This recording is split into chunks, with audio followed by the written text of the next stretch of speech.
How are you, man? We in the Church of Comedy, boy. Let's get it. Yeah. Wash your hands. Shabba-dee-ba do back. That was crazy. Hey, fucker! Somebody's bougie. Oh my God. Congratulations, gentlemen. Y'all blew up.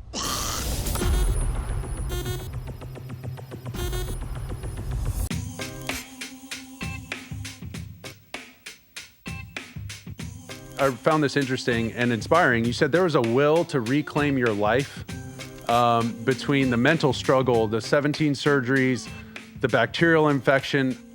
What was the most challenging part of that process? Your motivation and you know, reclaiming your life. What has it felt like since? Yeah, I really kind of, I guess, like looking back, break it down into two phases. You know, when obviously once I broke my leg, and then a couple days later when the infection set in, things got real sideways real fast. Tons of surgeries. You know, they basically, you know, dissected my leg to the point where obviously we were cutting it off, or I had to elect to have a bunch of more surgeries to try to save it. And they were going to kind of, you know, Frankenstein my body. You know, they cut out a muscle from my left thigh and moved it down, and they were going to cut up my calf and turn it sideways. And so all this stuff. So I was kind of a patient, and while that was going on, and obviously I'm really thankful I elected to do the limb salvage. But when all that was going on, I was like, I couldn't do anything. I mean, I was in the hospital for a month, and then I was wheelchair bound because I had this huge metal, before I had the halo on, I had this big steel frame put on that like locked my leg out. Because I was still having these surgeries while they were trying to save my leg. So Right. I was stuck in a wheelchair for a couple months. You know, my wife had to rent a wheelchair van. Like, we had to put ramps all over our house to like get me in. I couldn't do anything.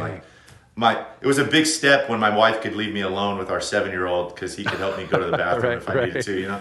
So, but that whole time you're like sitting there and the whole world at that point really doesn't know what I'll be able to do ever again. You know, it's a lot of unknowns. When the doctors talk to you, it's a lot of like, well, you know, some cases people are just lucky to even just be able to stand and walk a little bit. You know, some people do get a lot of ability back. We just don't know. We don't know where you're going to fall. It's all kind of how things go.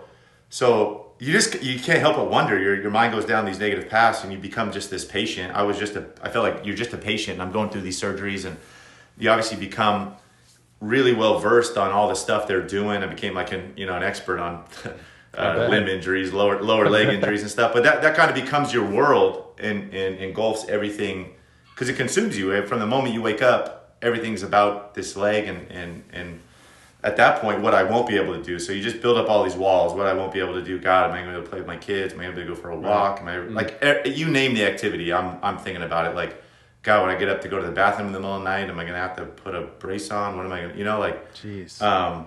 Let alone like golf, running, basketball, surfing, swimming, like any of those, you're just wondering if you'll ever be able to do those things again. And then, so that lasted a while, because then even once I got the halo put on, I had to wear the halo for 10 months, but I was on crutches and in a walker.